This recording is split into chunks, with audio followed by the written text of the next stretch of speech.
Jane is a 14-year-old who has been referred to me by her primary care physician to assess her diet.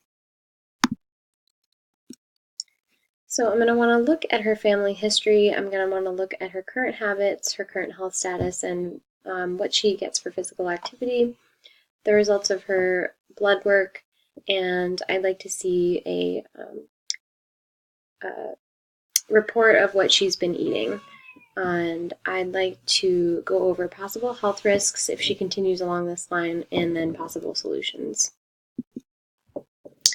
Her mother and father are both obese. Her mother has hyperlipidemia, and her father was diagnosed with type 2 diabetes. So she's at a greater risk for developing these if she continues along this line. She has been steadily increasing weight by about 10 to 15 pounds for the past 6 years, and she does eat. It does seem like she gets most of her meals from home, from her parents provide them, and a third comes from school lunches. But her family does seem to have a tighter budget, so they eat out at fast food restaurants a lot to save time and money. So that's something that I'd want to consider in suggesting possible solutions for her diet. Based on her height and weight, she calculates she falls into the 95th percentile for her BMI at 27.9. You can see here at the BMI for age chart that she does fall out of range here. So she is considered obese. And as far as stature for age and weight for age, she's a little on the short side for her age, and she falls in between the 90th and 95th percentile for weight for age, so she is heavy for her age. Her blood pressure reading in her physical exam was 125/82, and this is high. I'd like to see her somewhere closer to 120/80, and so this could be potential risk for hypertension. And so I'd want to keep a close eye on that to make sure that that does not progress. And in comparison of what Jane currently takes in on average with what is recommended by the USDA, we can see in red all of the things that she's overconsuming and everything in blue that she's not getting enough of. So everything in red, she is eating too many calories, she is eating too much fat, she's getting too much cholesterol and sodium and added sugar to her diet, but she's not getting enough of dietary fiber and certain vitamins and nutrients and minerals. So she could supplement these, some of these things by taking a multivitamin or supplements, but ideally she'd want to do this through the diet, and especially with dietary fiber, she's really going to get the most benefit out of eating actual fruits and vegetables and whole grains and getting dietary fiber that way. Helps improve digestion, prevents cancer, can help prevent obesity, and it can moderate cholesterol levels and blood glucose levels. So this could really help her, especially where we've seen problems with that in her lab work. And we've seen that she eats mostly refined grains, and so I'd want to reduce the amount that she's eating of refined grains. She seems to be consuming an adequate amount of vegetables, but she seems a little imbalanced as far as fruits, proteins, and dairy are concerned, so I'd want to address that as well. And these are her labs that I was referring to, so you can see that she has high fasting glucose levels, high LDL cholesterol levels, high hemoglobin A1C levels, and low HDL cholesterol levels. So this indicates to me that she possibly is at risk for reduced insulin sensitivity, and this could lead to possibly becoming pre-diabetic. So I'd want to really look at this closely with her primary care, just because she's at a greater risk for developing type 2 diabetes, especially where her father has it. Her high fasting glucose levels are likely due to her diet as well as her LDL cholesterol levels. The LDL cholesterol levels indicate that she's eating too much saturated fat, and this could eventually lead to hyperlipidemia if she's not careful, which is something she's more susceptible to considering her mother has hyperlipidemia. The high fasting glucose levels are likely due to the foods that she's eating that have a high glycemic index, which can cause spikes in the glucose levels. and this can be problematic as well. But this can be easily remedied through diet change. So I'm optimistic that we can make these positive changes for her. But the possible health risks, to be realistic about if she is continuing along this path, is that she could become completely insulin resistant. She could enter a pre-diabetic state or develop type 2 diabetes as the years go on. She could develop metabolic syndrome. And then I do have concerns that she's already entering prehypertension or possibly stage 1 hypertension. So that's something we'd really want to monitor to make sure that her blood pressure goes down after changing her diet and increasing her physical activity. And other possible health risks include developing certain types of cancer, coronary artery diseases, and then she could also become depressed or develop anxiety as the years go on if she continues along this road. But this can be easily remedied through nutritional and behavioral change. If she's committed and she has a good support system around her, she can be successful and become healthier.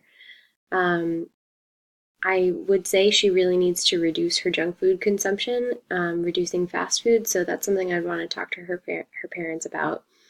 And she'd really need to reduce the amount of saturated and trans fat, added sugar, and sodium that she's taking in. I'd like to see her eating more, getting more dietary fiber, increasing her dairy intake, and dark leafy greens as well. And she can model her diet after the DASH diet or the Mediterranean style diet, where they focus on eating a lot of fruits and vegetables, whole grains, healthy oils like vegetable oil, olive oil, and lean proteins, lean dairy. Eating nuts and seeds as well.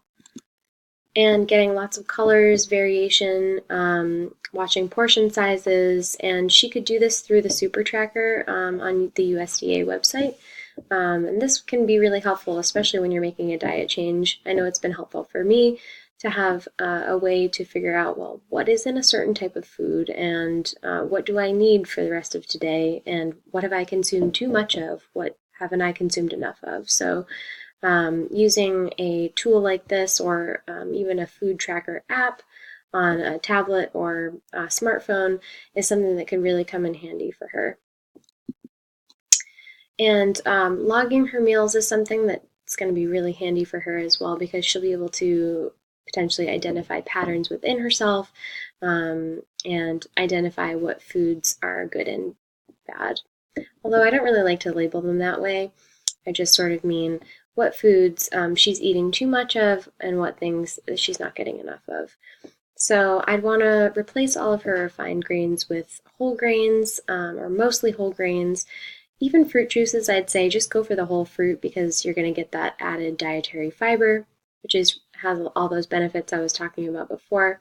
Adding in I didn't see any nuts in her diet, adding nuts and nut butters to provide healthy fats, unsaturated fats, and decrease the amount of sodium she's eating, decrease the added sugar. So instead of cookies, going for things like non-fat plain yogurt sweetened with a little honey and some fruit. And then for snacks, instead of potato chips, grab a stalk of celery and some hummus, and instead of a Big Mac, go for a salad with grilled chicken, things like that, and not using 3 tablespoons of ranch dressing, instead going with some olive oil and vinegar. And making sure that you balance out your meals with a bunch of different things, getting whole grains, proteins, healthy fats, combining veggies and fruits, and making that kind of a fun thing. I mean, I kind of like making it almost like a puzzle to figure out, how do I get all of the good things that I need in a day's worth of meals. So I've suggested a lot of things like that, reducing, cutting out fried foods, making sure you choose grilled over fried, not adding cream and sugar to coffee, try drinking it plain, getting used to it, and then mixing up meals. Instead of repeating pizza a couple nights a week, try making a different meal each time. And also making it in larger quantities at home will allow her to have leftovers later. And a big weekend breakfast is something I always like to do, so I've suggested that for her here. Instead of doing 2 eggs fried in butter, I'd say, why don't you just make scrambled eggs that are made with nonstick vegetable oil spray. You're cutting out that saturated fat, you're reducing your calories, and in fact, it almost looks like, if you look on what I've suggested, you're eating more food than what's on the left-hand side. But I've calculated it all out with the USDA Super Tracker, and what I have suggested all falls within healthy limits for the day. So she could look at it like that. She can add in as many different favorite fruits, veggies, and different grain items, and she can calculate that with the Super Tracker in order to meet her daily needs. And again, just not repeating, slices of pizza, and watching portion sizes, and using the tools available to log her food. That's really going to come in handy for her. But what's going to be really important is also modifying her habits and behaviors, identifying the triggers that might cause her to overeat, and one generally will not succeed without the other, I don't think. She's going to need to change her habits if she's going to really change her diet. So I would recommend that she reduce her screen time, increase physical activity to at least an hour a day, and she could join an after-school team, a motivational environment where she's also held accountable. She has to show up. That might be good for her. Or if that's too much pressure, then just getting out with family and friends, going for a hike, going for walks, increasing cooking meals at home. This is something where she's going to need a good support system. So I'm really going to want to talk to her parents about providing that for her, and I'll go into that next. But I also would suggest that she start making a journal, either tracking her calories using one of the apps or tools that's provided for her that I'd suggest for her, or just even a little journal she can write in where she can write her feelings and how she is doing that day, her thoughts, and her food as well, just so she can identify possible patterns within herself in private. And for her parents, I recommend that they just try to focus on making the environment as healthy as possible, providing only health foods in the house so that if she's going to grab a snack, it's not something they have to worry that she's going to have way too much sodium, way too much sugar, way too much added, way too much saturated fat. And there's lots of resources available.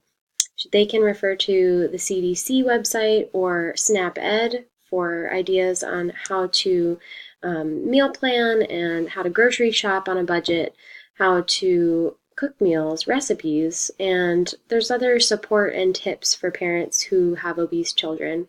And really, they should make this a family effort, because where they're both obese and they have 2 other children as well, they really should be setting an example for their kids, because the environment really affects behavior. So if they are getting more involved in physical activity with their kids are going to be more likely to find enjoyment in it and then make it lifelong habits. They should also be tracking their calories and their meals in MyPlate and Super Tracker, because this will provide an example for the kids to do the same thing, and it'll be a full family educational experience so that they will all learn about the foods that they're eating. They can grocery shop together, cook together, prepare their meals, and sit down together as a family, appreciating their food together and taking time to actually savor it. So I think that these are all going to be really sort of difficult things to get used to, but I think doing it together will provide motivation and support. So that's something that I would really encourage. But I'd also definitely want them to be aware of the possible health risks for Jane if she continues along this path. And I would encourage them to take her to the doctor for monthly checkups and to monitor her weight, just to make sure that she's not continually gaining weight. And they can assess whether other health professionals need to get involved. But with these positive lifestyle and nutrition changes, I think that Jane will be successful in losing weight, and on the path to health.